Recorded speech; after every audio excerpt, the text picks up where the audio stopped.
Bienvenue à tous dans cette actu de la semaine. Aujourd'hui, on va parler de pas mal de sorties et de pas mal d'annonces. Au niveau des sorties, après son Grunge 69, Edge sort de janvier à janvier.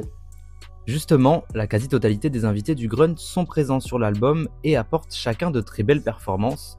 Edge, lui, surfe sur les instrus comme à son habitude, en apportant cette fois une note introspective qui fait du bien à voir.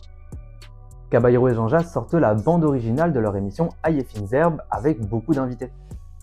Les comparses de toujours ont l'habitude d'avoir un casting XXL sur leur projet et ça ne rate pas cette fois-ci non plus. Le projet, bien que très épars dans ses styles de rap, reste très agréable à écouter. Youssoupha sort aussi un album, ce grand lyriciste nous prouve qu'il sait encore bien rapper.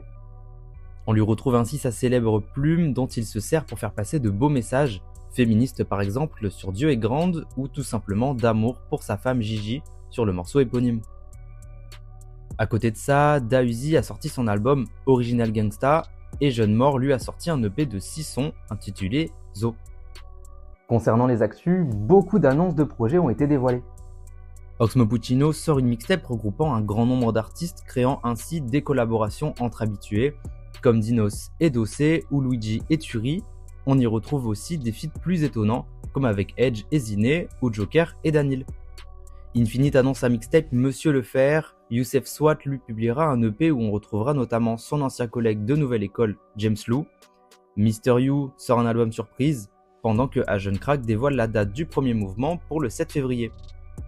Leto et Alonso, eux aussi, lèvent le secret quant à leurs invités sur leurs projets respectifs, avec par exemple Hamza et Kepler pour Leto, ou PLK et Gims pour Alonso.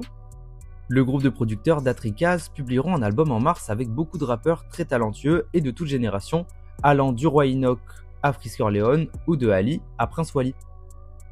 Pour finir sur une note un peu différente, Turi a dévoilé son color, Flop, avec une instrumentale magnifique et qui semble annoncer la couleur pour son prochain album. C'est tout pour les actus et à la semaine prochaine.